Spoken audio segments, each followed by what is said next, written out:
ठीक है, तो कल हम लोग कहाँ तक थे? कल हम लोग सर्किट टर्मिनोलॉजी के बारे में देख रहे थे, और सर्किट टर्मिनोलॉजी में हमने सर्किट का डेफिनेशन देखा था, उसका पैरामीटर्स पे हम लोग थे।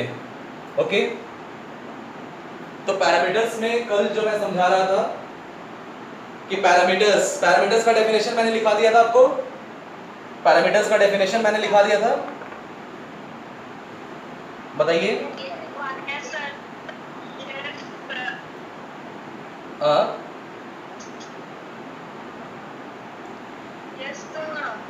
ओके, लास्ट लाइन बोलिए पैरामीटर्स का, कहां तक लिखाए थे?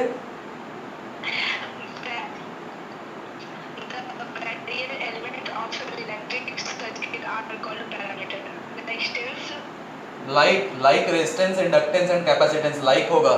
ठीक है, फिर से बोल देते हैं, the various elements of an electric circuit.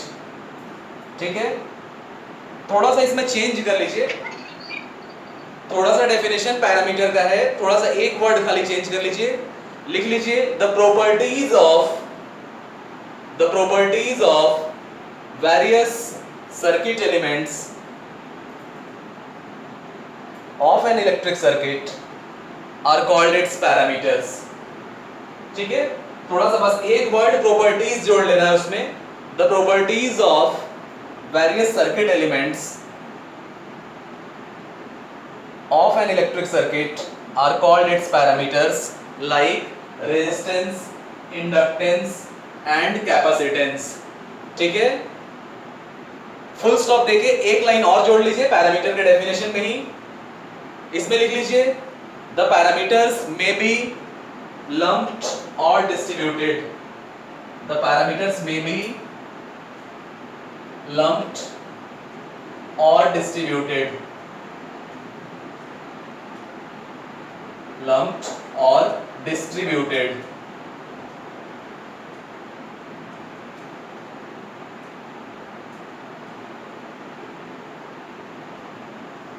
ठीक है, इसका मतलब बताएंगे अभी क्या होता है।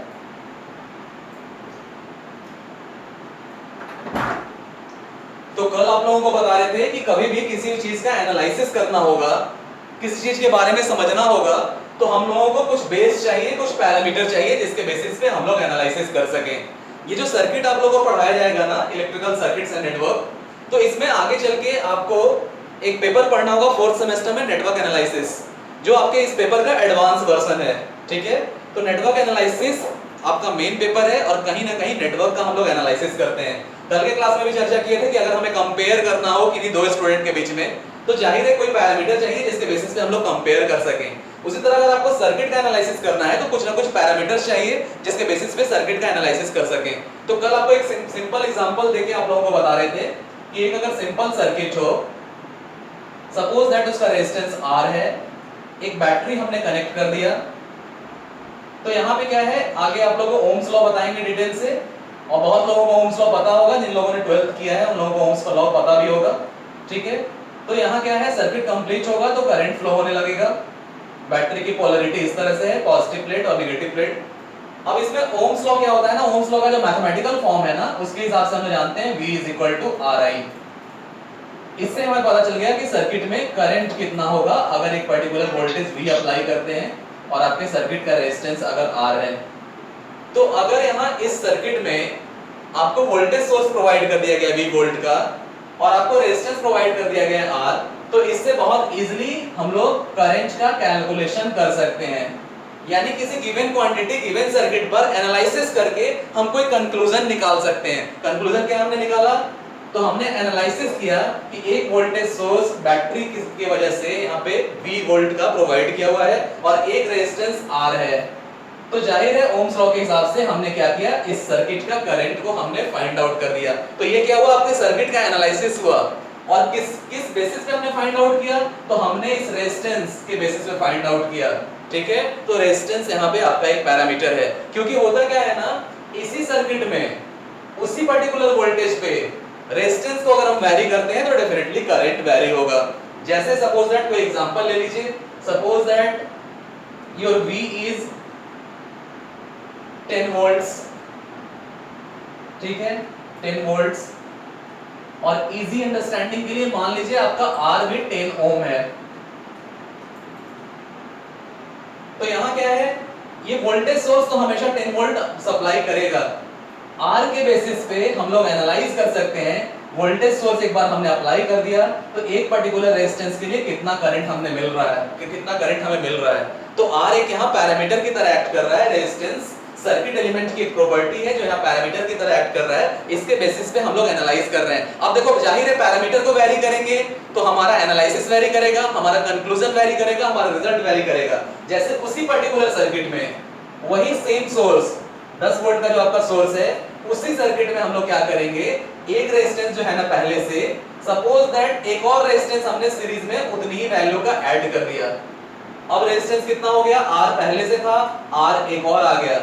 और 10th लेवल पे 12th लेवल पे आप लोगों को पढ़ाया गया होगा कि रेजिस्टेंस जब सीरीज में होता है तो उसका इक्विवेलेंट रेजिस्टेंस हम लोग कैसे निकालते हैं। तो सीरीज में जब रेजिस्टेंस होगा तो उसका equivalent resistance simply sum total हो जाएगा R प्लस R, और ये मिलके बन गया आपका 2R। अब उसी सेम सर्किट में देखो पैरामीटर को हमने वेरी करा दिया, यानी रेजिस्टेंस को हमने वेरी करा दिया, वोल्टेज सोर्स अभी भी वही है, वोल्टेज सोर्स अभी भी वही है 10 वोल्ट का, वोल्टेज सोर्स 10 वोल्ट का अभी भी वही है, सिर्फ हमने पैरामीटर को वेरी करा दिया, यानी हमने रेजिस्टेंस को इंक्रीज कर दिया। पहले रेजिस्टेंस आपका 10 ओम था, हमने एक और रेजिस्टेंस वैसा ही लगा दिया, यानी अब जो इफेक्टिव रेजिस्टेंस है वो कितना हो गया, तो अब 20 ओम हो गया। अब इस केस में सेम वही सर्किट है, सिर्फ हमने पैरामीटर को वेरी किया, यानी सिर्फ हमने रेजिस्टेंस को वेरी किया।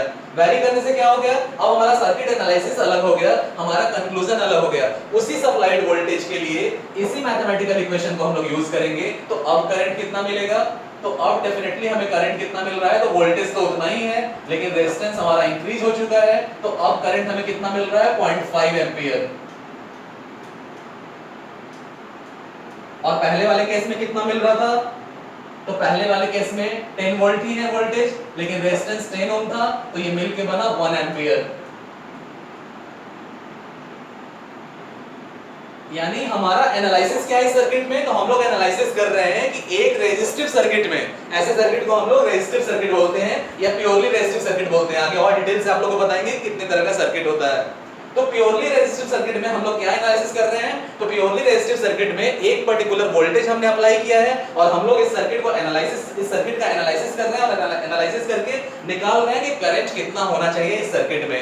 तो देखो एक पैरामीटर पे, यानी जब रेजिस्टेंस का एक पर्टिकुलर वैल्यू था, जब ये 10 ओम था, तो हमें करंट क्या मिला, 1 एंपियर मिला। यानी इस सर्किट का एनालिसिस हमने किया इस पैरामीटर के बेसिस पे और हमें कंक्लूजन मिला कि इस सर्किट से 1 एंपियर करंट फ्लो हो रहा है। यहाँ पैरामीटर को हमने वेरी कर दिया उसी सर्किट में सेम वोल्टेज सोर्स के लिए, तो हमने देखा कि पैरामीटर को वेरी करने से अब हमारा एनालिसिस बदल गया, अब एनालिसिस से हमारा कंक्लूजन बदल गया और हम लोग देख रहे हैं कि यहाँ 0.5 एंपियर मिल रहा है। तो जाहिर है ये सब पैरामीटर है। और पैरामीटर कौन सा होता है आपके नेटवर्क टर्मिनोलॉजी के हिसाब से, तो पैरामीटर्स हैं रेजिस्टेंस, इंडक्टेंस, कैपेसिटेंस। अब ये क्या है, तो प्रॉपर्टीज ऑफ सर्किट एलिमेंट्स है। आगे आप लोगों को सर्किट एलिमेंट लिखाएंगे, तो सर्किट एलिमेंट होता है रेजिस्टर, रेजिस्टर की प्रॉपर्टी है रेजिस्टेंस, ठीक है। सर्किट एलिमेंट होता है इंडक्टर, इंडक्टर की प्रॉपर्टी है इंडक्टेंस। सर्किट एलिमेंट होता है कैपेसिटर, कैपेसिटर की प्रॉपर्टी है कैपेसिटेंस, ठीक है। तो पैरामीटर्स और आगे चल के आपको सर्किट एलिमेंट लिखाएंगे, उनके बीच में अंतर हमेशा समझना है। ये जो है ना, ये रेजिस्टर है, ये जो डिवाइस है, ऐसे हम लोग जो दिखाते हैं, ये सिंबल, ये किसका सिंबल है, तो रेजिस्टर का सिंबल है। और रेजिस्टर की प्रॉपर्टी क्या है, रेजिस्टेंस, ठीक है।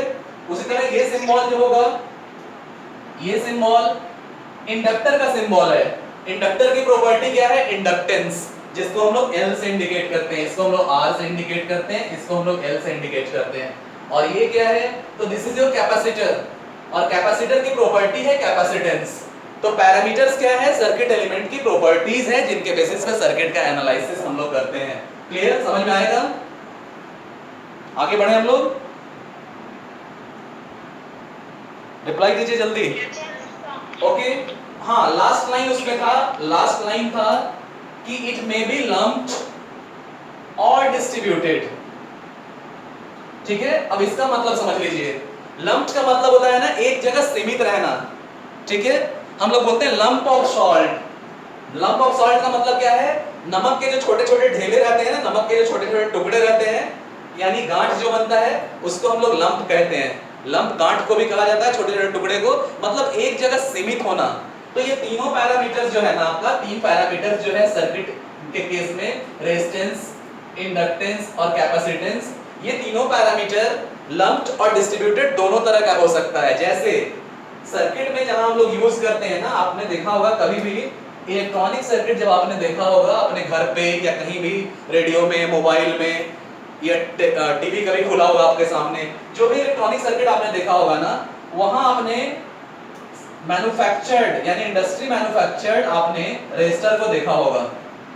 अलग अलग रेजिस्टेंस लगा रहता है और 10th लेवल पे कलर कोडिंग, 12th लेवल पे कलर कोडिंग में पढ़ाया जाता है कैसे रेजिस्टर का कलर देख के, कलर बैंड देख के हम लोग फाइंड आउट कर सकते हैं कि इसका रेजिस्टेंस कितना है। तो इस तरह से समथिंग आपने देखा होगा, 4 कलर बैंड्स और 5 कलर बैंड्स का आता है। इस तरह से अलग अलग कलर्स के बैंड बने रहते हैं उसमें।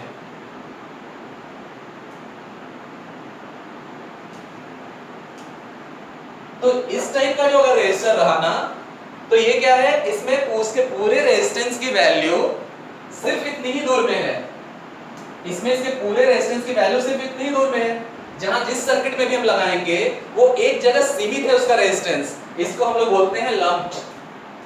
लेकिन वही अगर हम लोग वायर ले लें एक बड़ा सा, इस तरह सिलिंड्रिकल शेप का एक लंबा सा वायर हम लोग ले लें, और सपोज दैट इस वायर का भी टोटल रेजिस्टेंस जो है ना वो R है और इसका भी टोटल रेजिस्टेंस R है। अगर दोनों का रेजिस्टेंस सेम है लेकिन दोनों में देखो अंतर है, इसका रेजिस्टेंस सिर्फ यहीं सीमित है। जैसे मान लो एक बड़ा सा सर्किट हो ना, सपोज दैट एक बड़ा सा सर्किट हो, एक बड़ा सा सर्किट है, यहां हमने बैटरी लगाया है और यहां हमने जगह छोड़ दिया है।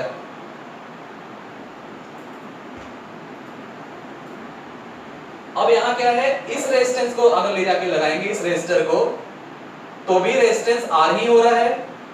और यहां से डिस्कनेक्ट कर दें, अगर यहां से इसको काट दें, यहां से इसको काट दें और इस वायर को ले जाके यहां लगाएं, तो भी रेजिस्टेंस R ही होगा। समझ में आ रहा है? ये चीज समझ में आ रहा है? इस बड़े सर्किट में इस रेजिस्टर को जाके यहां लगाएं तो भी रेजिस्टेंस R ही है, या फिर यहां से हम कट कर दें, यहां से हम कट कर दें और सीधे ले जाके इस वायर को ले जाके यहां लगाएं, इसका भी रेजिस्टेंस R ही है। क्लियर? लेकिन अंतर क्या है, ये इसका रेजिस्टेंस एक जगह सीमित है यानी लंप्ड है, लंप्ड पैरामीटर में है, और इसका रेजिस्टेंस इसके पूरे लेंथ में यूनिफॉर्मली डिस्ट्रीब्यूटेड है। इसके पूरे लेंथ में यूनिफॉर्मली डिस्ट्रीब्यूटेड है, हर जगह बराबर है। अगर इसका शेप और साइज होमोजेनस है, इसका मटेरियल होमोजेनस है, इसका मास पर यूनिट वॉल्यूम हर जगह कांस्टेंट है, कोई भी पर्टिकुलर वॉल्यूम हम उठाएं, इसका मास पर यूनिट वॉल्यूम हर जगह कांस्टेंट है, तो इसका रेजिस्टेंस यूनिफॉर्मली डिस्ट्रीब्यूटेड है through out the length of the wire. तो ये हो गया डिस्ट्रीब्यूटेड पैरामीटर। ठीक है, इस तरह कैपेसिटर के केस में भी होगा, इस तरह इंडक्टर के केस में भी होगा। चलिए अब आगे आ जाइए सर्किट में, आगे लिख लीजिए linear circuit. 3rd number point, 3rd number point में टॉपिक दे दीजिए लीनियर सर्किट। लीनियर सर्किट में लिख लीजिए a linear circuit is one whose parameters are constant. A linear circuit is one whose parameters are constant with respect to time. With respect to time, and also they do not change with the voltage or current. They do not change with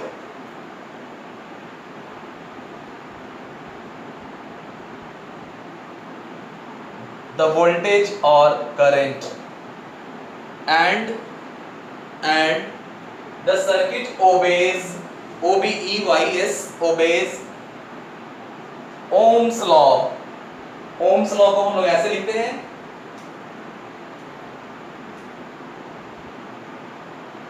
Ohm's law sir George Simon Ohm थे। आगे आपको resistance से पढ़ाएंगे तो और detail से बताएंगे। Scientist थे सर जॉर्ज सिमोन ओम। उनके नाम पे हम लोग ओम्स लॉ को हम लोग यूज करते हैं और उसका नाम हमने ओम्स लॉ रखा है, ठीक है। तो अब आ जाइए लीनियर सर्किट में। यानी लीनियर सर्किट एक ऐसा सर्किट है जिसका पैरामीटर्स टाइम के साथ चेंज नहीं करे या अप्लाइड वोल्टेज और करंट के साथ चेंज नहीं करे और वो सर्किट ओम्स लॉ को ओबे करे। यानी ध्यान देना है, लीनियर सर्किट के लिए तीन कंडीशन है। आपका सर्किट लीनियर तब होगा जब उसके पैरामीटर्स टाइम के साथ चेंज नहीं करें, वोल्टेज और करंट की वैल्यू को बदलने के साथ चेंज नहीं करें, ठीक है। और तीसरा क्या है, ओम्स लॉ को जब वो सर्किट फॉलो करे तो उस सर्किट को हम लोग लीनियर सर्किट बोलेंगे। जैसे ये रेजिस्टिव सर्किट का एग्जांपल ले लीजिए।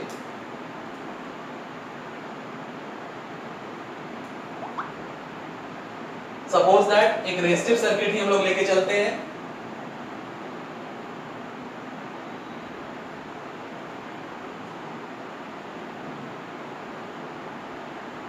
यहाँ क्या है, एक वोल्टेज सोर्स हमने अप्लाई कर दिया और सपोज दैट रेजिस्टेंस हमारा वेरिएबल रेजिस्टेंस है। ये सिंबल हम लोग वेरिएबल रेजिस्टेंस के लिए यूज करते हैं, ठीक है। यानी रेजिस्टेंस को हम वेरी कर सकें। अब एक वोल्टेज हमने अप्लाई किया, ठीक है, एक वोल्टेज हमने अप्लाई किया। सपोज दैट इजी रहने के लिए हम लोग 10 वोल्ट मान लेते हैं।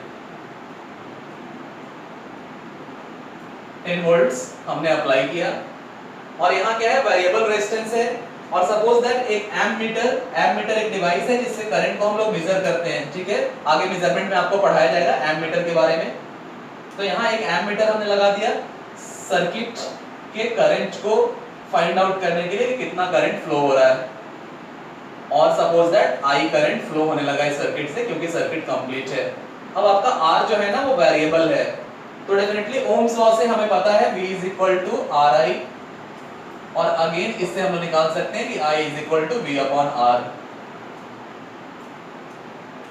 अब आपका V फिक्स है। एक बार हमने वोल्टेज अप्लाई कर लिया, मान लो V थोड़ी देर के लिए हमने फिक्स कर दिया, ओके। या चाहो तो V वेरी करके भी हम लोग देख सकते हैं। अब इसका ग्राफ हम लोग देखेंगे।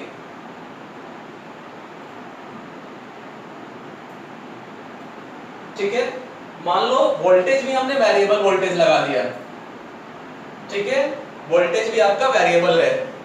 और थोड़ी देर के लिए करंट को मान लो कांस्टेंट है, चलो इसको वेरिएबल नहीं रखते हैं, और सॉरी रेजिस्टर को हम लोग वेरिएबल नहीं रखते हैं, रेजिस्टर को हम लोग कांस्टेंट मान लेते हैं।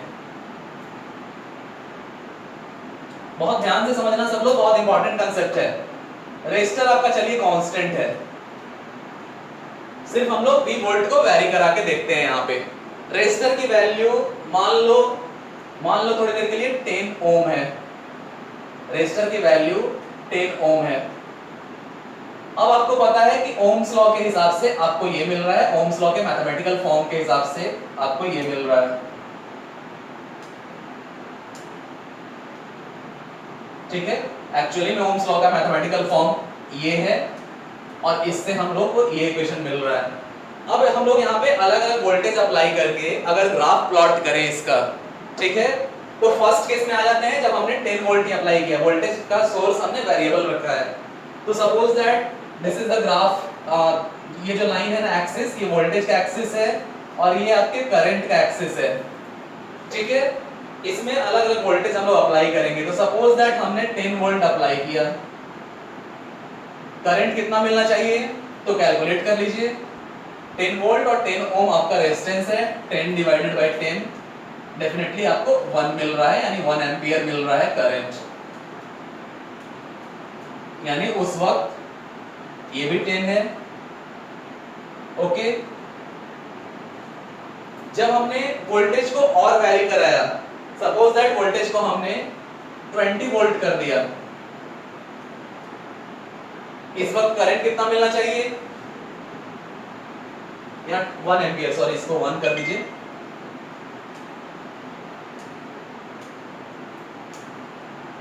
One ampere.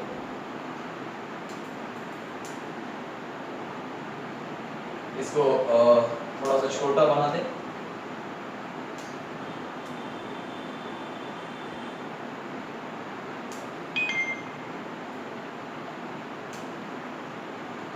One ampere, okay. जब हमने 20 वोल्ट कर दिया कितना मिलना चाहिए करंट? जब हमने अप्लाइड वोल्टेज को 20 वोल्ट कर दिया,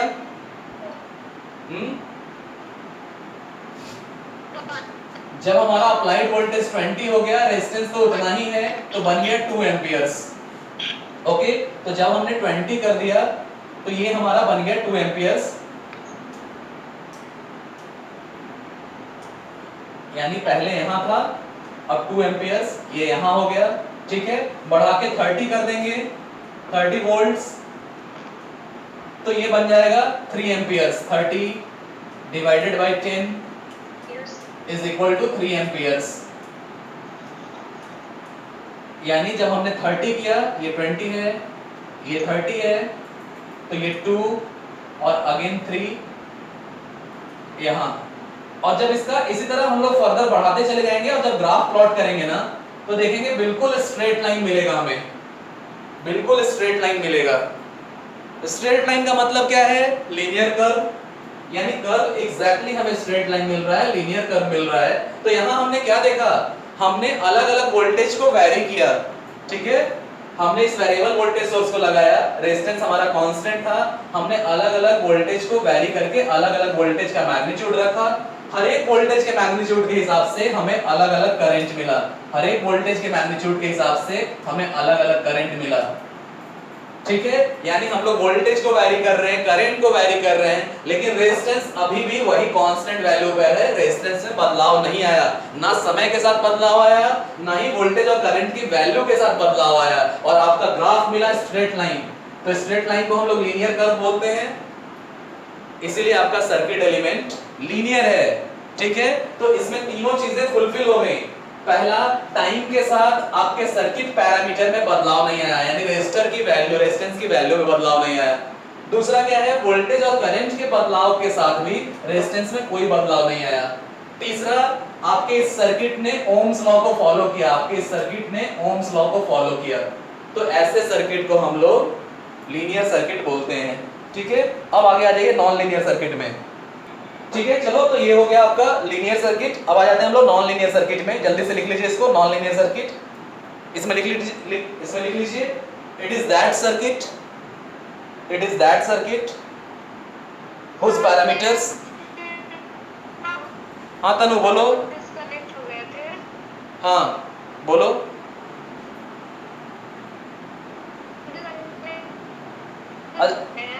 क्या? अब जिसका छूट रहा है ना, बाद में वीडियो देख लेना, वीडियो अपलोड होगा जब तो। हाँ हाँ कोई बात नहीं, जो छूटा होगा वीडियो देख लेना या अपने बैचमेट से शेयर कर लेना। अभी आगे बढ़ाने दो, टाइम बहुत कम है। लिखिए नॉन लीनियर सर्किट्स, इसमें लिखिए it is that circuit, it is that circuit whose parameters change with the voltage or current, change with the voltage or current।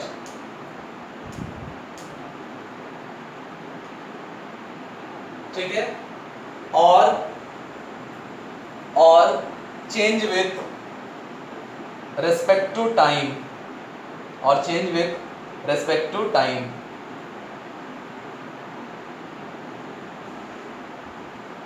ठीक है, फुल स्टॉप दे दीजिए। तो जाहिर है लीनियर सर्किट मैंने एक्सप्लेन कर दिया, और इसका अपोजिट होगा नॉन लीनियर सर्किट, यानी ऐसा सर्किट जिसका पैरामीटर वोल्टेज और करंट की वैल्यू को बदलने के साथ बदल जाए या समय के साथ अपने आप बदल जाए, वो सारा सर्किट नॉन लीनियर सर्किट होता है।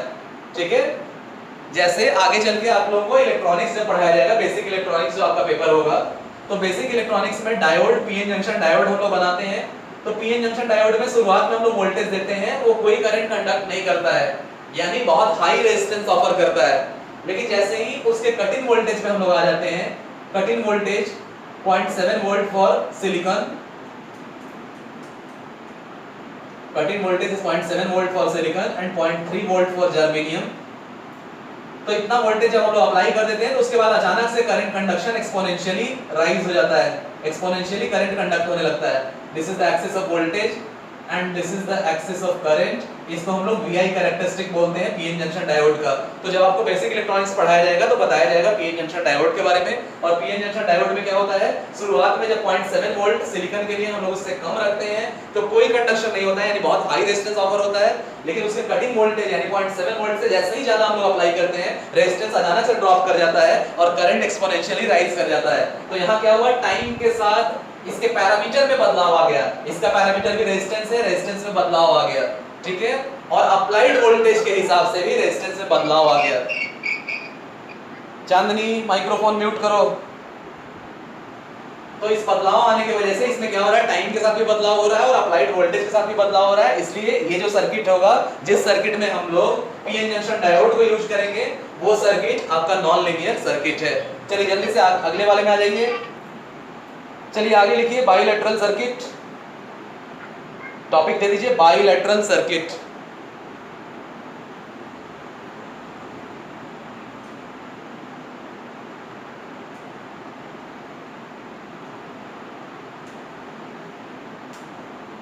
बाइलेटरल सर्किट,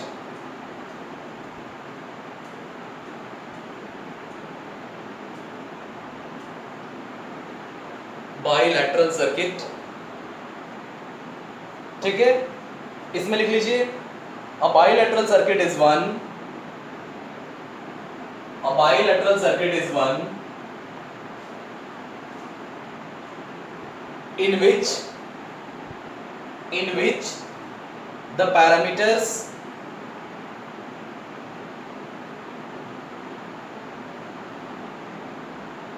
कॉमा देके प्रॉपर्टीज, या पैरामीटर छोड़ दो, पैरामीटर कट कर दीजिए, यहां पैरामीटर लिखने की जरूरत नहीं है, प्रॉपर्टीज से सीधे लिखिए। फिर से बोलते रहे, a bilateral circuit is one in which the properties, parameters काट दीजिएगा, द प्रॉपर्टीज और कैरेक्टरिस्टिक्स आर द सेम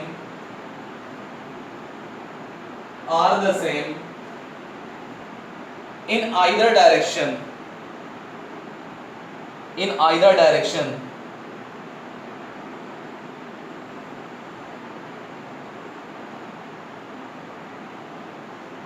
ठीक है। फुल स्टॉप दे दीजिए, आगे लिख लीजिए, उसी में बाइलेटरल सर्किट में ही एक लाइन और लिख लीजिए, the usual transmission lines, the usual transmission lines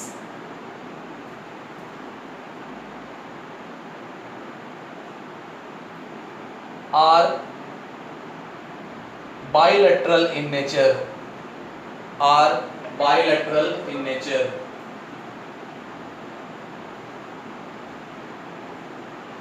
ठीक है। तो ऐसा सर्किट जिसमें डायरेक्शन ऑफ ऑपरेशन से उसकी प्रॉपर्टीज और कैरेक्टरिस्टिक पे कोई फर्क नहीं पड़ता है, ठीक है, वैसे सर्किट को हम लोग बाइलेटरल सर्किट कहते हैं, ठीक है। तो बाइलेटरल सर्किट में हम लोग आ जाते हैं। बाइलेटरल सर्किट एक ऐसा सर्किट है जिसमें डायरेक्शन से कोई फर्क नहीं पड़ता है, ठीक है। डायरेक्शन अगर हम लोग बदल भी दें वोल्टेज अप्लाई करने का या करंट फ्लो कराने का, तो डायरेक्शन के बदलने के बाद भी अगर उस सर्किट की प्रॉपर्टीज सेम रहती है तो ऐसे सर्किट को हम लोग बाइलेटरल सर्किट कहते हैं। यूजुअल ट्रांसमिशन लाइन एक ऐसा ही सर्किट होता है। जैसे सपोज दैट आगे चल के आप लोगों को ट्रांसमिशन लाइंस पढ़ाया जाएगा, ट्रांसमिशन एंड डिस्ट्रीब्यूशन में एक पेपर है। तो सपोज दैट ये आपका ट्रांसमिशन लाइन है, एसी सर्किट्स आपको पढ़ाएंगे तो एसी सर्किट में आपको बताएंगे फेज और न्यूट्रल क्या होता है। जिस तरह डीसी में हम लोग पॉजिटिव और नेगेटिव लेके चलते हैं, एसी में हम लोग फेज और न्यूट्रल लेके चलते हैं, वो सारी चीजें आपको बताया जाएगा। तो सपोज दैट ये ट्रांसमिशन लाइन है, ये फेज और न्यूट्रल है और एक पर्टिकुलर रेजिस्टेंस R है, ठीक है। सपोज दैट R की वैल्यू 10 ओम है। अगर हमारे पास मान लो कोई एक वोल्टेज सोर्स है और suppose that DC voltage source नहीं है, थोड़ी देर के लिए मान लो डीसी वोल्टेज सोर्स, तो डीसी वोल्टेज सोर्स में फेज न्यूट्रल नहीं यूज करके हम लोग प्लस और माइनस यूज करेंगे, ठीक है। तो यहाँ suppose that DC voltage source हमें लगाना है। एक हमारे पास डीसी वोल्टेज सोर्स है यानी एक बैटरी है, ये V वोल्ट की बैटरी है। और सपोज दैट यहाँ V सिंपलिसिटी के लिए हम लोग यहाँ भी V को 10 वोल्ट एज्यूम कर लेते हैं, 10 वोल्ट हम लोग एज्यूम कर लेते हैं, ठीक है। अब होगा क्या कि इस बैटरी सोर्स को इस बैटरी सोर्स को अगर ले जाके यहां हम लोग लगाते हैं, यानी इस बैटरी सोर्स को इस एंड पे अगर हम लोग लगा दिए और यहां एक वायर देके हमने सर्किट को कंप्लीट कर दिया, ठीक है। और है क्या, यहां पे एमीटर लगा हुआ है करंट मेजर करने के लिए, एमीटर लगा हुआ है, दिस इज योर एमीटर। जाहिर है करंट फ्लो करेगा, सर्किट कंप्लीट हो गया, करंट फ्लो करेगा और ये कन्वेंशनल करंट है। आगे चल के आपको बताएंगे इसका मतलब क्या होता है कन्वेंशनल करंट और इलेक्ट्रॉनिक करंट। तो ये कन्वेंशनल करंट है, ये V वोल्ट है और V हमने 10 वोल्ट लिया है, R 10 ओम है। इस सर्किट में कितना करंट फ्लो करेगा, अभी बताए हैं ओम्स लॉ, बताइए उससे। यस 1 एम्पियर, क्योंकि हमें पता है ओम्स लॉ से V is equal to RI और I is equal to V upon R। तो इस केस में हमें पता है कि वोल्टेज हमारा 10 वोल्ट है, रेजिस्टेंस हमारा 10 ओम है, तो डेफिनेटली 1 एम्पियर करंट फ्लो करेगा। अब इसी चीज में हमने डायरेक्शन अगर हम लोग बदल दें, अभी क्या था, अभी करंट के फ्लो होने का डायरेक्शन इस कंडक्टर में इस तरफ था, यानी फ्रॉम लेफ्ट टू राइट। अगर हम लोग डायरेक्शन बदल दें यहां पर और एनर्जी सप्लाई का भी डायरेक्शन बदल दें, तो ये जो इलेक्ट्रिकल एनर्जी सोर्स है ना, इसको अगर हम लोग डिस्कनेक्ट कर दें, ये जो बैटरी हमने लगाया, ये जो सोर्स ऑफ इलेक्ट्रिकल एनर्जी है, इसको हम लोग डिस्कनेक्ट कर देंगे और इस बैटरी को अगर इस बैटरी को ले जाके अब हम लोग इस एंड पे लगा दें, ठीक है, और इस कांटेक्ट वायर को ले जाके इस एंड पे लगा दें, मतलब ये कांटेक्ट वायर भी हम लोग हटा दें यहां से, ये कांटेक्ट वायर हमने हटा दिया और जो टर्मिनल था पहले एज इट इज, अब इस बैटरी सोर्स को हम लोग ले जाके यहां लगा दे रहे हैं, वही same battery source V volt का, उसको हमने यहां लगा दिया और वहां जो कांटेक्ट वायर था उसको ले जाके हमने यहां लगा दिया। ओके, अब इस केस में क्या होगा, तो आपके कन्वेंशनल करंट का डायरेक्शन जो पहले था ना, अब वो बदल जाएगा, कन्वेंशनल करंट का डायरेक्शन बदल जाएगा। पहले करंट इस तरह से फ्लो होता था लेफ्ट टू राइट, अब करंट किधर फ्लो होगा, तो आपका इस कंडक्टर में राइट टू लेफ्ट, फिर बाकी लूप में ऐसे और इस कंडक्टर में ऐसे।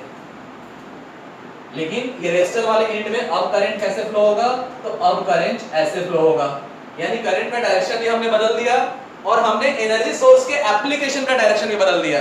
पहले एनर्जी सोर्स को हमने इस लेफ्ट एंड पे लगाया था, अब एनर्जी सोर्स को हमने राइट एंड पे लगा दिया, इस बैटरी को। लेकिन करंट का मैग्नीट्यूड कितना है,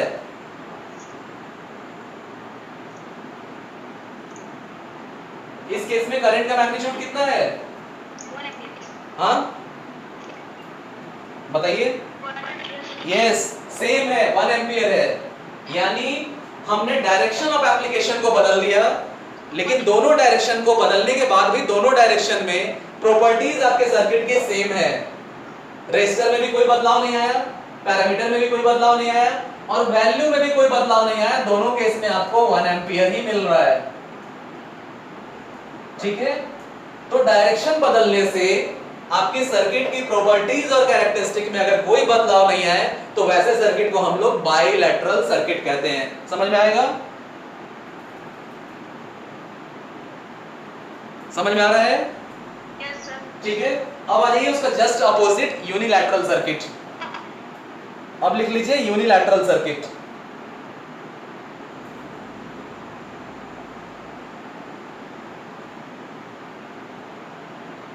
तो इसका जस्ट उल्टा होता है यूनिलैटरल सर्किट, यानी अब डायरेक्शन बदलने से आपके सर्किट की प्रॉपर्टीज और कैरेक्टरिस्टिक में अगर बदलाव आ जाता है, तो डेफिनेटली वो सर्किट यूनिलैटरल सर्किट होगा। इसी चीज को लिख लीजिए, इसमें लिख लीजिए it is that circuit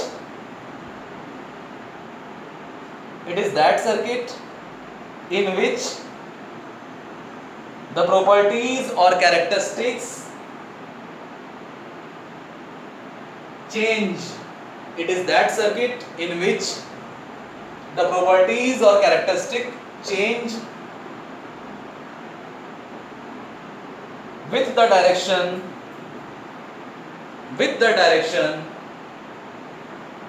of its operation.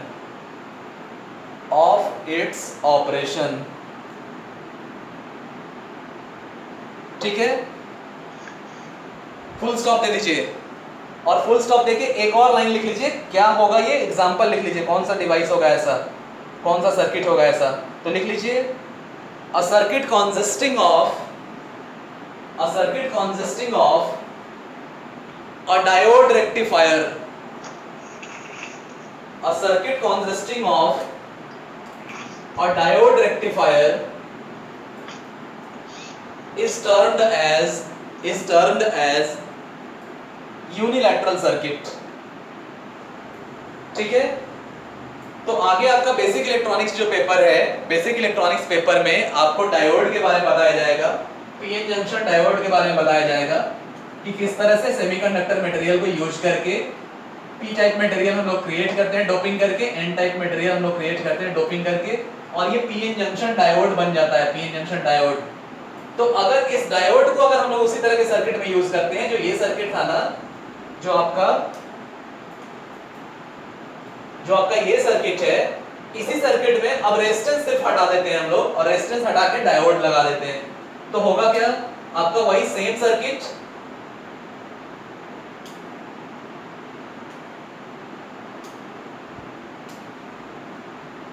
आपका वही सेम सर्किट, बस रेजिस्टेंस को हटा के हम लोग यहां डायोड लगा देंगे।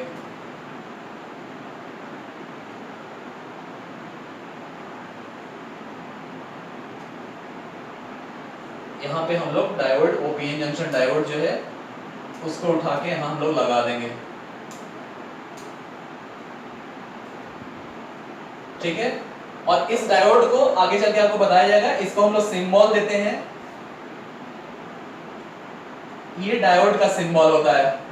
जिस तरह ये रेजिस्टर का सिंबल है, ये इंडक्टर या इंडक्टेंस का सिंबल है, सॉरी ये कैपेसिटर या कैपेसिटेंस का सिंबल है, ये रेजिस्टर का सिंबल है, ये इंडक्टर या इंडक्टेंस का सिंबल है, उसी तरह ये डायोड का सिंबल है।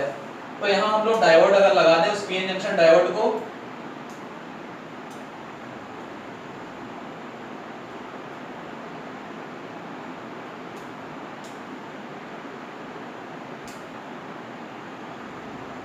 तो अब यहाँ पे वही वोल्टेज सोर्स को अगर हम लोग अप्लाई करेंगे, वही 10 वोल्ट वाले सोर्स को अप्लाई करेंगे, तो होगा क्या, इस डायरेक्शन से जब हम लोग अप्लाई करेंगे और सपोज दैट ये 10 वोल्ट का वोल्टेज सोर्स है, तो यहाँ और यहाँ इसको अगर हम लोग कॉन्टैक्ट वायर लगा के सर्किट हमने कंप्लीट कर दिया, तो यहाँ क्या होगा, करंट फ्लो करेगा इस डायरेक्शन से, इस डायरेक्शन से करंट फ्लो करेगा, यानी इस सर्किट में ऐसे करंट फ्लो करेगा। लेकिन डायोड एक ऐसा डिवाइस है कि सिर्फ एक डायरेक्शन में वो कंडक्शन करता है। आगे आपको इलेक्ट्रॉनिक्स में पढ़ाया जाएगा, फॉरवर्ड बायस और रिवर्स बायस हम लोग करते हैं। फॉरवर्ड बायस में कंडक्शन होता है, रिवर्स बायस में कंडक्शन नहीं होता है। तो अभी ये कंडक्ट कर रहा है, कोई पर्टिकुलर आई करंट इसमें फ्लो करेगा, लेकिन जैसे ही अब एनर्जी सोर्स को हम लोग उधर लगा देंगे, यानी उस बैटरी को उठा के उधर लगा देंगे, इस इलेक्ट्रिकल एनर्जी के सोर्स को अब हमने हटा दिया और अब ले जाके इलेक्ट्रिकल एनर्जी का सोर्स हम लोग यहां लगा देंगे, इस बैटरी को हमने अब यहां लगा दिया और यहां पे उस कांटेक्ट वायर को हमने लगा दिया। तो अब इस डायोड में कोई भी करंट नहीं फ्लो करेगा, I = 0 हो जाएगा। ठीक है, आगे चल के आपको डायोड में बताया जाएगा कि क्यों होता है ऐसा। बेसिक इलेक्ट्रॉनिक्स में आपको पढ़ाया जाएगा कि यहाँ बैरियर पोटेंशियल बन जाता है, बैरियर पोटेंशियल से वहां पर एक वोल्टेज डेवलप हो जाता है जो अगेंस्ट में वर्क करता है। फॉरवर्ड बायस में ये कंडक्शन होने देगा, यानी जब इधर से इधर करंट को हम लोग फ्लो कराएंगे, यानी जब इधर से इधर हम लोग करंट को फ्लो कराएंगे तो ये कंडक्ट होने देगा, इधर से इधर करंट को फ्लो कराएंगे तो ये कंडक्ट नहीं होने देगा। तो अगर डायोड लगा हुआ इस डिवाइस में, तो पहले जब हमने यहाँ बैटरी लगाया था तो लेफ्ट टू राइट ये वाला करंट फ्लो होता था, लेकिन अब जब हमने बैटरी सोर्स इधर लगा दिया तो कोई करंट नहीं फ्लो हो रहा है, यानी राइट टू लेफ्ट अब कोई करंट नहीं जा रहा है। तो जाहिर है डायरेक्शन ऑफ ऑपरेशन बदलने से, डायरेक्शन ऑफ ऑपरेशन बदलने से इस सर्किट की प्रॉपर्टीज में वेरिएशन आ गया, इस सर्किट की कैरेक्टरिस्टिक में वेरिएशन आ गया। ठीक है, तो ये डिवाइस जिस सर्किट में लगा हुआ होगा उसको हम लोग नॉन लीनियर सर्किट कहेंगे और ऐसे डिवाइसेस को नॉन लीनियर सर्किट एलिमेंट्स कहेंगे। क्लियर? ओके, अब आगे आ जाइए। अब डेफिनेशन लिख लीजिए इलेक्ट्रिक नेटवर्क का। आपका जो सब्जेक्ट है ना उसका नाम है इलेक्ट्रिक सर्किट्स एंड नेटवर्क। तो अभी तक आपने सर्किट का डेफिनेशन पढ़ा है, अब नेटवर्क का डेफिनेशन पढ़ लीजिए कि नेटवर्क क्या होता है। तो लिखिए इलेक्ट्रिक नेटवर्क, तो लिख लीजिए इलेक्ट्रिक नेटवर्क। इलेक्ट्रिक नेटवर्क में लिख लीजिए अ कॉम्बिनेशन, या ऐसे लिख लीजिए electric network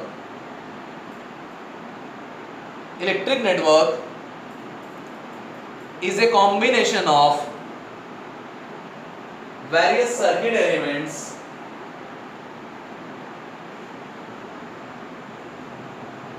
connected in any manner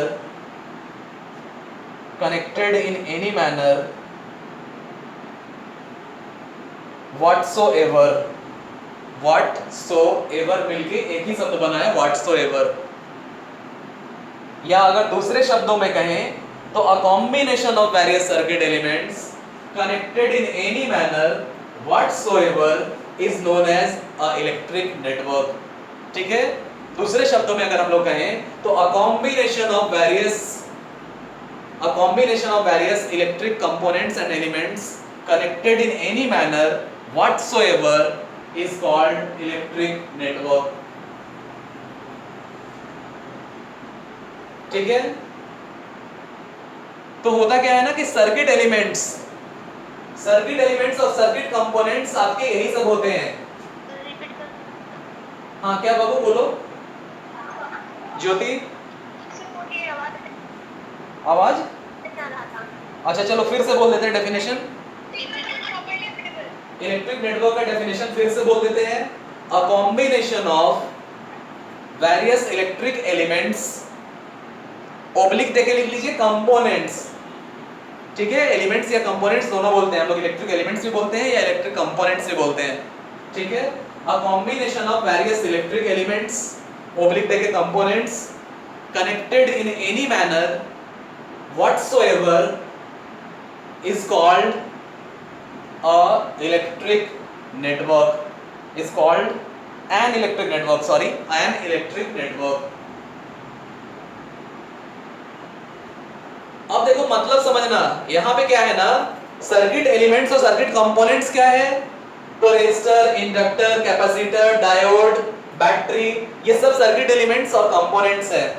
लेकिन उनकी प्रॉपर्टीज जो होती है ना, उनकी प्रॉपर्टीज पैरामीटर है। जैसे इस चीज को गौर से समझिए, बहुत इंपॉर्टेंट पॉइंट है। सबसे पहले ये समझ लीजिए, जैसे अगर रेजिस्टर है,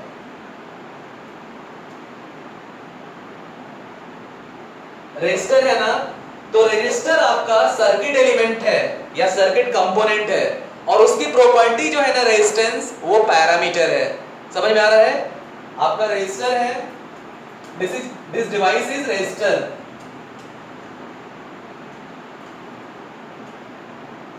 ठीक है, दिस डिवाइस इज रेजिस्टर।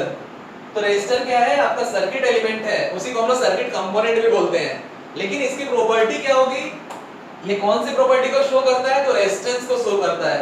तो इसकी जो प्रॉपर्टी है ना रेजिस्टेंस, ये पैरामीटर है।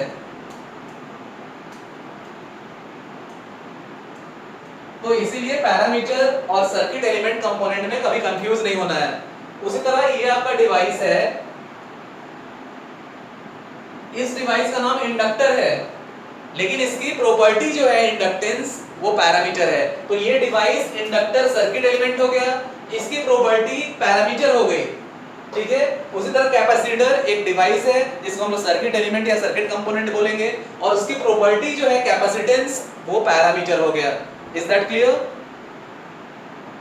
ठीक है, तो अब आ जाते हैं इलेक्ट्रिक नेटवर्क के डेफिनेशन में। तो इलेक्ट्रिक नेटवर्क वो चीज है जहां हम लोग अलग अलग सर्किट एलिमेंट्स का कॉम्बिनेशन बनाते हैं। ये किसी भी तरह से कनेक्ट हो सकता है। ठीक है, किसी भी तरह से कनेक्ट हो सकता है। जैसे सपोज दैट ये ले गए, एक रेजिस्टर हमने ऐसे रख दिया, एक कैपेसिटर हमने ऐसे रख दिया, एक इंडक्टर हमने ऐसे रख दिया, चाहो तो एक और इंडक्टर हमने ऐसे जोड़ दिया। ये आपका नेटवर्क हो गया। चाहे तो हम लोग कोई भी कॉम्बिनेशन ले लें, कोई भी कॉम्बिनेशन हम लोग ले लें, ऐसे रख दें, ऐसे बना लें, तो ये भी आपका इलेक्ट्रिक नेटवर्क हो गया। चाहे तो इसको क्लोज कर दें। Excuse me sir. हाँ बोलो। यस से अंकिता। सर कैपेसिटेंस और हाँ, कैपेसिटेंस में बैटरी और कैपेसिटेंस में क्या डिफरेंस है? बैटरी और कैपेसिटर में ये पूछ रही हो? समझ में आ गया।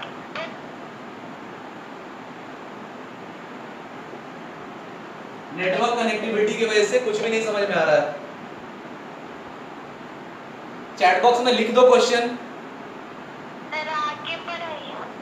हाँ,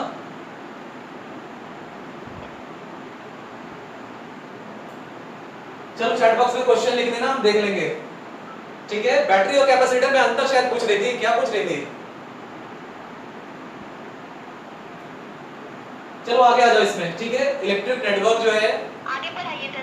हाँ, इलेक्ट्रिक नेटवर्क जो है, यहाँ हम लोग अलग अलग सर्किट एलिमेंट्स का कॉम्बिनेशन यूज करते हैं जो किसी भी मैनर में कनेक्टेड हो। ठीक है, अब ये अंतर है। आपके सब्जेक्ट का नाम क्या है? Electric circuits and network. ठीक है, हाँ देखो इसका क्वेश्चन आ गया, बैटरी और कैपेसिटर के सिंबल में क्या डिफरेंस है। ओके, चैट बॉक्स में इसका क्वेश्चन आ गया। पहले क्वेश्चन बता देते हैं, बैटरी और कैपेसिटर के सिंबल में क्या अंतर है। तो देखो हमेशा समझना,